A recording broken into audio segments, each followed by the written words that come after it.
Fala, meus irmãos, e aí, tudo bem? Aqui estamos para mais uma lição da nossa escola bíblica e estamos chegando ao final da revista que estudou a primeira carta de Paulo aos Coríntios. Hoje vamos falar da lição de número 12, que traz o assunto o poder da ressurreição de Cristo.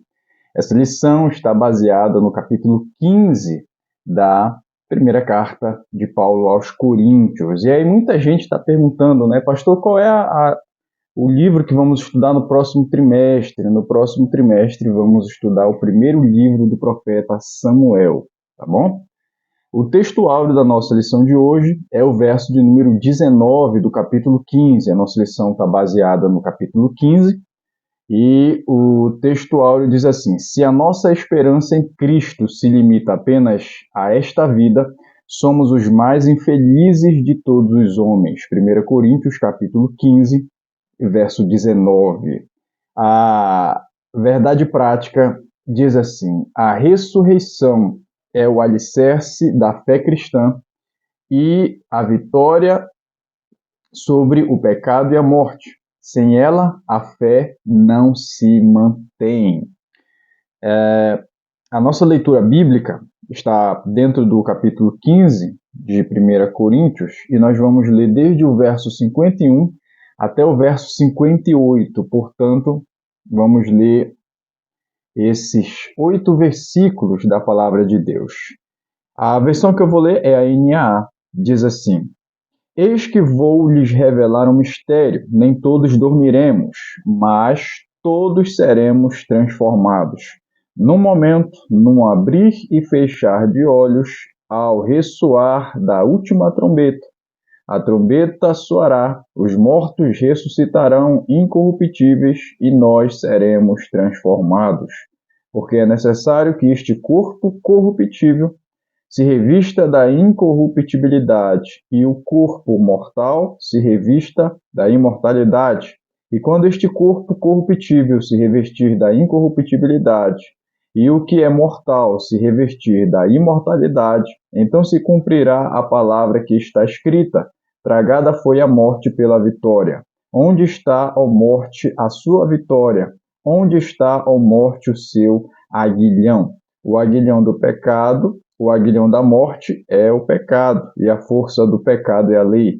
Graças a Deus que nos dá a vitória por meio de nosso Senhor Jesus Cristo. Portanto, meus irmãos, sejam firmes, inabaláveis e sempre abundantes na obra do Senhor, sabendo que no Senhor o trabalho de vocês não é vão. Até aqui a nossa leitura bíblica. Glória a Deus por essa leitura maravilhosa. A nossa lição, ela tem 3 tópicos principais. Primeiro tópico fala sobre a ressurreição de Cristo. Segundo tópico fala sobre o corpo da ressurreição. E o terceiro tópico vai falar sobre a rapidez ou a velocidade da ressurreição. A nossa lição também possui 3 objetivos. Você precisa sair dessa aula com esses 3 objetivos bem esclarecidos na sua cabeça. O primeiro objetivo é esclarecer a importância da ressurreição de Cristo. Segundo objetivo, descrever alguns aspectos do corpo da ressurreição. E o terceiro e último objetivo é consolar a igreja com a esperança da volta de Jesus e da ressurreição dos que dormem em Cristo. A nossa lição, então, se baseia e tem esses 3 objetivos. Antes de entrarmos na lição, já peço a você que deixe aí o seu like nessa aula, nesse vídeo, para nos ajudar. Peço também que você comente aqui embaixo qual o seu nome, qual a congregação que você faz parte e qual a cidade aonde você congrega, tá bom?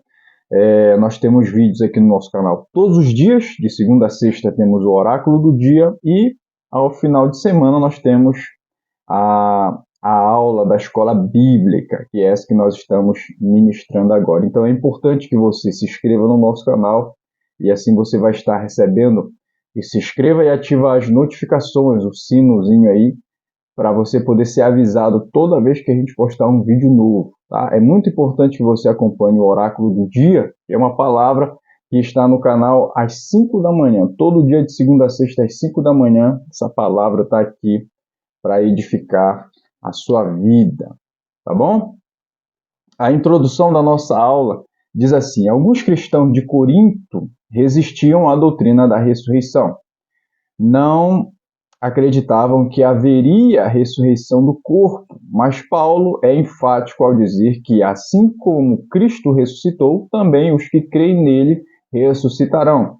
Se não tivéssemos essa certeza, vã seria a nossa crença. Não teríamos uma mensagem a anunciar e continuaríamos sem perdão, porque um Deus morto não salva ninguém. Para provar aos coríntios que existe ressurreição, Paulo lança mão do evangelho e menciona as ocasiões em que Jesus apareceu vivo e fala sobre o seu próprio encontro com o Senhor ressuscitado. Assim como no tempo bíblico aqui, alguns irmãos da igreja em Corinto não criam na ressurreição, hoje também existem pessoas que não creem na ressurreição. E até alguns cristãos não acreditam na ressurreição. Isso é um perigo muito grande, porque a ressurreição, a doutrina da ressurreição, é uma das bases da nossa fé, é uma das bases do evangelho. Sem a ressurreição, não há evangelho. Sem a ressurreição, não há salvação. Sem a ressurreição, não há esperança para nós, porque isso coloca em xeque um dos pilares do evangelho, que é exatamente a ressurreição de Cristo. Então precisamos entender a ressurreição, a doutrina da ressurreição, para assim poder pregar e ensinar as pessoas sobre essa verdade da palavra de Deus. Então, um dos pontos aqui, o primeiro tópico, aliás, da nossa lição, vai falar sobre a ressurreição de Cristo. E aqui dentro vamos ver 3 pontos, né? Testemunhas da ressurreição, as primícias dos que dormem e a ressurreição e vida prática. Primeiro ponto, testemunhas da ressurreição, verso de número 17 do capítulo 15. E se Cristo não ressuscitou, é vã a vossa fé e ainda permaneceis nos vossos pecados. A crucificação e a ressurreição são os fatos centrais do Evangelho e comprovam que Jesus é o Messias, predito no Antigo Testamento. O túmulo vazio confirma a ressurreição corporal de Jesus. Sempre aparecerão pessoas para contestar que Jesus ressuscitou dos mortos. As aparições, várias vezes, e a muitas pessoas diferentes, porém, comprovam a ressurreição. Entenda uma coisa, um ponto principal da nossa fé é a ressurreição de Cristo. E o fato de crermos em Jesus, essa crença, ela vem e ela se dá, ela existe através da fé. As pessoas querem uma prova, querem uma comprovação, e mas ainda que não houvesse, ainda assim precisamos crer. Precisamos crer que Jesus ressuscitou, e isso é pela fé. As pessoas querem uma prova, querem uma comprovação para poder crer em Jesus. Jesus está vivo, foi ressuscitado dos mortos. Se você for em Israel, você vai encontrar o túmulo vazio. Você vai ver que ele não está ali. E ainda que nos tempos bíblicos, né, tem até uma passagem bíblica que diz que os romanos espalharam um boato dizendo que foi roubado o corpo de Jesus e subornaram alguns guardas para sustentar essa decisão e sustentar esse boato. Tal. Então, sempre você vai ver o inimigo, né, tentando desfazer aquilo que a palavra de Deus afirma. E a Bíblia nos comprova que Jesus ressuscitou. Está escrito na Bíblia. Como eu falei, é um dos pontos principais da palavra de Deus. É um dos pontos elementares, básicos. E nós precisamos crer nisso e defender isso, né? Talvez não tenhamos provas, não tenhamos recursos científicos para provar isso, mas a fé se dá exatamente aonde não há explicação. Então precisamos entender o assunto, compreender a doutrina para poder defendê-la, porque faz parte da nossa fé. Aqui nos textos bíblicos nós vamos ver que Paulo vai mencionar vários irmãos, um número até de 500 irmãos que tiveram contato com Jesus após a sua ressurreição. Entre eles, naquela época, alguns ainda estavam vivos. E Paulo faz menção de Cefas e também de todos os apóstolos. O segundo ponto aqui dentro é as primícias dos que dormem, baseado no verso 20, que diz assim, ó, mas de fato Cristo ressuscitou dentre os mortos, sendo ele as primícias dos que dormem.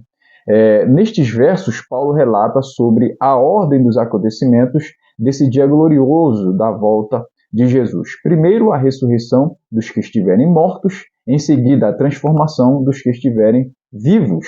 Os dois episódios correspondem àquilo que aprendemos como ressurreição para a vida, cada um, porém, por sua própria ordem. Cristo, as primícias, e depois os que são de Cristo na sua vinda. Da mesma forma que a primeira parte da colheita era levada ao templo como oferta, Cristo foi o primeiro a ressuscitar dentre os mortos e jamais morrerá novamente. Ele foi o primeiro de todos, mas abrindo o caminho na sua vinda será a vez dos que morreram em Cristo. Ele é o nosso precursor, é o penhor de que também nós ressuscitaremos ou seremos transformados se estivermos vivos durante este grande evento.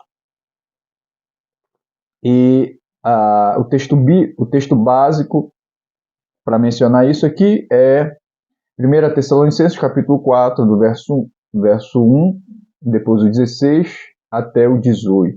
Então, esse texto de 1 Tessalonicenses vai descrever a ressurreição dos mortos.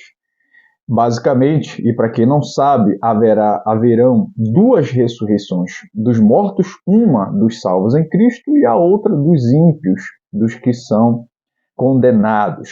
Na ocasião da volta de Jesus, os que estiverem vivos, eles serão transformados, mas primeiro os que já morreram em Cristo, os salvos que já morreram, eles serão ressuscitados, irão ressurgir e serão transformados em um corpo glorificado. E os que estiverem vivos, serão transformados em um corpo glorificado e estarão com o Senhor. Jesus foi o primeiro a ser ressuscitado dentre os mortos e jamais morreu. Muita gente vai pensar assim, pastor, mas muita gente já havia ressuscitado no Antigo Testamento, tem relato de pessoas que ressuscitaram. Sim, tem pessoas que ressuscitaram no Antigo Testamento, mas voltaram a morrer. Cristo ressuscitou e não morreu mais, entendeu? Permanece vivo. Por isso ele é a primícia dos que dormem, por ser o único a ressuscitar e permanecer vivo até hoje. O terceiro ponto aqui dentro é a ressurreição e a vida prática. Como isso se aplica na nossa vida cotidiana, na nossa vida prática, né? Qual é o impacto da ressurreição dos mortos e da ressurreição de Cristo na minha vida diária? Vamos ver aqui, verso de número 32. Se como homem lutei em Éfeso com feras, que me aproveita isso? Se os mortos não ressuscitam, comamos e bebamos, que amanhã morreremos. Paulo exorta com certa ironia sobre as consequências de se ignorar a verdade acerca da ressurreição após a morte física. Nenhum esforço valeria a pena e seria mais proveitoso viver um estilo de vida despreocupado e desregrado até a hora da morte. De fato, muitos dos que negavam a ressurreição vindoura estavam agindo assim e convencendo a outros de que deveriam viver da mesma maneira. Então, Paulo vai fazer um contraponto aqui, nos explicando que a ressurreição dos mortos traz um impacto direto à nossa vida diária, porque a nossa esperança, a nossa vida eterna está guardada na eternidade, está em Deus, e isso se dá após a nossa morte, após a nossa morte aqui nesta vida. Então, nunca vamos conseguir ou nunca vamos poder desfrutar de tudo aquilo que Deus tem guardado para nós, preservado para nós aqui nesta vida. Existe um texto bíblico que muita gente usa ele de forma equivocada para realizações e para descrever bênçãos aqui nesta terra. É aquele texto que Paulo diz assim, ó, nem olhos viram, nem ouvidos ouviram, e nem jamais penetrou no coração do homem aquilo que Deus tem guardado para aqueles que o amam. Muita gente usa esse texto para descrever um acontecimento, um recebimento de uma bênção e tal, e não é nada disso. Esse texto está falando de coisas espirituais, de coisas eternas, que não estão nessa vida. Paulo diz que ele foi levado em uma revelação, né, ao terceiro céu, foi levado, se foi no corpo ou fora do corpo, ele não sabe, mas ele foi, e ele foi levado ao terceiro céu. E lá ele viu coisas inefáveis que não podem ser expressas em palavras. Então, por isso ele diz que coisas que nunca subiu ao coração do homem estão reservadas para nós. Não é dessa terra, não é dessa vida, não é daqui. Muita gente fala, né, usando a revelação de João lá do Apocalipse, que vamos estar em ruas de ouro e tal, pedras preciosas, mas não existe nada disso no céu. João, ele procurou as coisas conhecidas e mais preciosas daqui dessa terra para tentar descrever o que ele viu no céu. Mas as coisas que estão no céu, olho nenhum conseguiu ver e nenhum coração humano conseguiu descrever. João, com o conhecimento que tinha, tentou descrever para nós como sendo as coisas mais preciosas aqui desse mundo, para nos dar uma ideia de como será lá. Mas, de fato, não conhecemos e não sabemos. O que sabemos é que será eterno e muito precioso. Então, o impacto da ressurreição na nossa vida se dá por entender que tudo que tem aqui nesse mundo é passageiro. Então, não podemos viver uma vida, como ele exemplifica aqui, uma vida desregrada, uma vida despreocupada. Não, precisamos estar, sim, preocupados em trabalhar para o Senhor, em pregar o Evangelho, em fazer com que essa palavra e esse conhecimento alcance o maior número de pessoas, porque se trata de coisas eternas. E tudo que tem aqui é passageiro e um dia vai acabar, vai deteriorar, vai se estragar. Mas aquilo que Deus tem para nós é eterno e jamais acabará. Então isso deve ser a preocupação do crente, deve nos fazer lutar e perceber que as coisas que tem aqui não valem a pena quanto comparadas às coisas que tem na eternidade. Esse é o primeiro tópico, nós encerramos aqui. Qualquer dúvida pode deixar aqui nos comentários, eu sempre respondo todos os comentários, então qualquer dúvida coloque aí que nós vamos com certeza responder. Segundo tópico vai falar sobre o corpo da ressurreição, né? Um ponto é a ressurreição, o outro ponto aqui é o corpo. Em que corpo ressuscitaremos? Vamos tentar explicar isso agora nesse segundo tópico. E ele vai falar sobre Adão e Jesus, carnal versus espiritual e a transformação do corpo. Então, baseado no verso 48, diz assim: como foi o primeiro homem terreno, tais são também os demais homens terrenos, e como é o homem celestial, tais também os celestiais. Nesta passagem, Paulo faz um contraste entre Adão e Cristo, e naturalmente, semelhante a Adão, nascemos com um corpo terrestre sujeito à morte e desgastes físicos. Já em Cristo, na sua vinda, receberemos o corpo espiritual que está isento de qualquer tipo de desgaste físico. Ele será espiritual e celestial e também imortal. Mas alguém dirá: como ressuscitam os mortos e em que corpo vêm? Os coríntios tinham um bloqueio para compreender a ressurreição dos mortos. Um corpo que já se encontra em decomposição e se incorporou aos elementos de sua origem, o pó da terra, pode ser restaurado numa natureza gloriosa? Então foram os questionamentos dos coríntios a respeito deste tema. E Paulo vai dizer que Deus é poderoso e ele tem poder para trazer de volta o corpo que a pessoa tinha. Então, por mais que os corpos das pessoas que já morreram tenham se desfeito, né, se decompôs, eles se desfizeram e já retornaram aos elementos naturais, no ato da ressurreição, esses corpos, a terra dará de volta esses corpos. Aqueles que morreram no mar, ali, afogados e o corpo já foi desfeito na água, né, comido por peixes ali, a água dará de volta esses corpos. Aqueles que foram queimados, e o fogo dará de volta esses corpos, e eles ressuscitarão e serão transformados.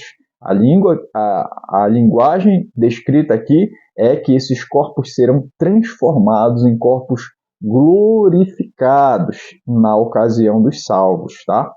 Então, os salvos terão seus corpos restaurados, reconstruídos, eles serão transformados em corpos glorificados, gloriosos, trarão a glória de Deus em seus corpos. E então, uma vez glorificados, uma vez corpos incorruptíveis, não estarão mais sujeitos aos desgastes e a tudo que o pecado ele ocasiona no corpo do ser humano. Então, a resposta à pergunta aqui é: assim como foi a semelhança de Adão, todos receberam a condenação e a morte por conta de Adão, através de Cristo, todos receberão o perdão e o corpo glorificado, tal como é o de Jesus. Aqui no segundo ponto, vamos falar sobre o carnal versus espiritual. Verso de número.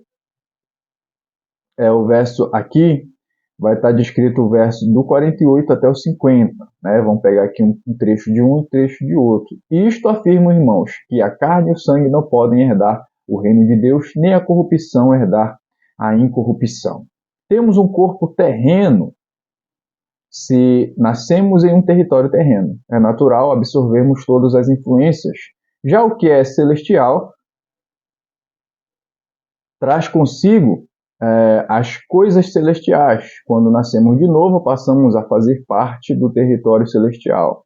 Quando Paulo afirma que carne e sangue não podem herdar o reino de Deus, indica que os nossos corpos físicos, por estarem sujeitos à corrupção, não podem adentrar o lugar celestial, conforme Mateus capítulo 16, verso 17. Isso não significa que não teremos um corpo, mas que herdaremos um novo corpo não sujeito às fraquezas da carne, ou seja, um corpo transformado, como foi o que a gente já descreveu anteriormente. Então, muito simples, aquilo que é carnal precisa ser transformado, como Paulo vai dizer na leitura que nós fizemos aqui, aquilo que é corruptível precisa se revestir da incorruptibilidade, isso se dará através da transformação. Aqui no ponto 3, vamos falar a respeito dessa transformação, que é o verso de número 51. Eis que vos digo um mistério, nem todos dormiremos, mas transformados seremos todos. Paulo ressalta que, no momento exato da volta de Jesus, alguns estarão vivos. Aqui o termo dormir é um eufemismo usado para a morte. A geração que está viva na volta de Jesus será transformada e arrebatada sem passar pela morte. Tamanha era a expectativa do retorno de Jesus que Paulo emprega o termo nós. A expectativa de Paulo nos faz refletir que nos inspira a viver preparados para a vinda de Jesus a qualquer momento. Então, desde aquela época, os discípulos já acreditavam que poderia ser por aqueles dias.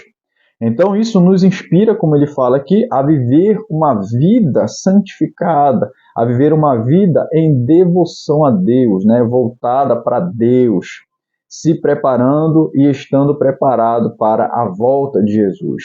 E quando ele voltar, seremos todos transformados, como já mencionamos anteriormente. A transformação se dará na volta de Jesus. Os que estiverem mortos ressuscitarão e serão transformados, e os que estiverem vivos não morrerão e serão transformados e se encontrarão com o Senhor nos ares.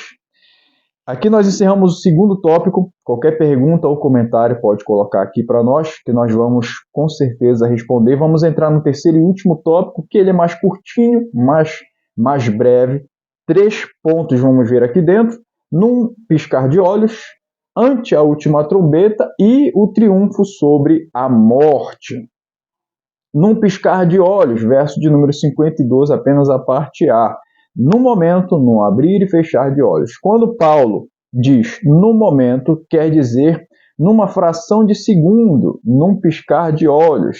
A última trombeta ressoa, conclamando o seu exército para a batalha. Os mortos ressuscitarão primeiro, os salvos que estiverem vivos serão transformados. Aqueles que já morreram em obediência a Deus desde o primeiro homem, Adão, ressuscitarão incorruptíveis, e aqueles que estiverem vivos serão transformados de corpos corruptíveis para corpos incorruptíveis. Então isso se dará na volta de Jesus, como a gente já falou. E em que velocidade isso vai acontecer? Paulo ele menciona que será num abrir e fechar de olhos, então numa fração de segundos, né? No abrir e fechar de olhos, numa piscada, né? Se você quiser exatamente saber a velocidade de uma piscada, é 1/4 de segundo. Isso se dará, isso acontecerá. Então, tamanha será a velocidade e não dará tempo para nada, irmãos. Isso é algo que precisa ser dito. Muita gente fica procrastinando, né? Fica enrolando para não se preparar, para não ter uma vida santa e tal, achando que dará tempo de se preparar no futuro. A volta de Jesus será algo rápido, um abrir e fechar de olhos, isso não dá tempo para fazer nada. Você tem que estar preparado para isso, porque não dará tempo. O segundo ponto aqui dentro é ante a última trombeta. Então, vamos citar alguns exemplos aqui em ocasiões em que as trombetas soavam, né, no Antigo Testamento, e os significados disso. A trombeta ressoa ao ressoar da última trombeta. No Antigo Testamento, a trombeta tinha vários usos. O primeiro, como um instrumento litúrgico para convocar Israel ao encontro do Senhor. Segundo, para adorá-lo na festa das trombetas. Terceiro, anunciar o descanso do ano do jubileu. E quarto, também era usado para convocar os soldados para uma batalha. Essa última trombeta mencionada por Paulo será tocada em breve e levará todo o crente fiel a Jerusalém celestial. Então, quem vai ouvir o som da trombeta? Os salvos. Os salvos ouvirão o som da última trombeta, né? E o terceiro e último ponto aqui vai falar sobre o triunfo sobre a morte, verso de número 52 até o 56. Portanto, meus amados irmãos, sede firmes e inabaláveis e sempre abundantes na obra do Senhor, sabendo que no Senhor o vosso trabalho não é vão. Diante do falso ensino e tantas tentações diferentes, a esperança da ressurreição deve incentivar os coríntios a perseverar em sua fé. Não somente os coríntios daquela época, mas nós também hoje, né? Paulo sente-se plenamente recompensado em expor aos coríntios a doutrina da ressurreição. O apóstolo Paulo termina o seu argumento fazendo uma exortação. Portanto, meus amados irmãos, sede firmes e inabaláveis e sempre abundantes na obra do Senhor, sabendo que no Senhor o vosso trabalho não é vão. Então aqui Paulo encerra nos dando um incentivo a sempre estar e sempre ser abundante na obra do Senhor, sempre trabalhando ali com dedicação, porque por dois motivos.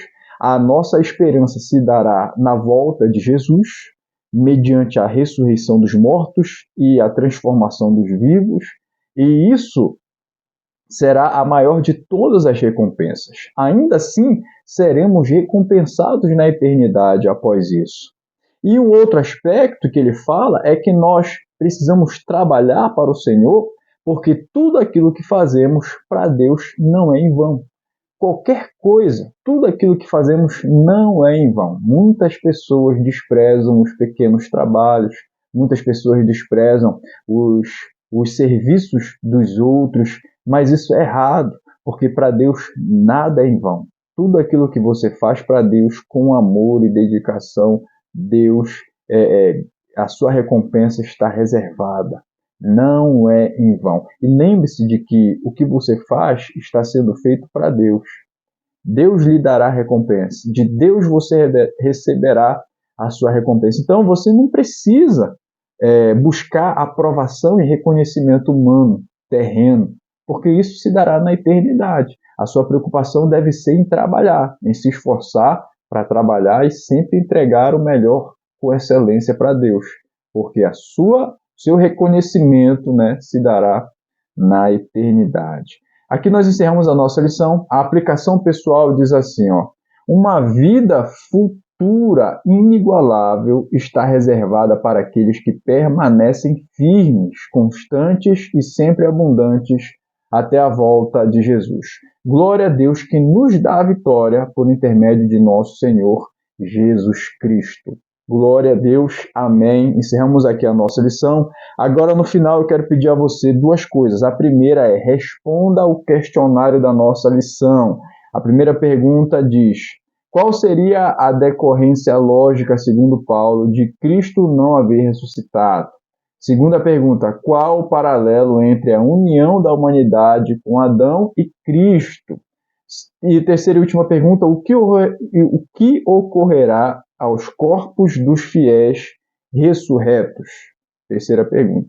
Deixa aqui nos comentários a sua resposta. E a segunda coisa que eu queria pedir a você é que compartilhe esse vídeo com alguém, tá bom? Clique aí no botão compartilhar, copie esse link e joga lá no grupo do WhatsApp ou no seu Facebook. Compartilhe e faça com que essa lição que traz esse ensino sobre a doutrina da ressurreição seja divulgada com outras pessoas, porque isso é muito importante. Deus te abençoe e até a próxima aula. Fica na paz.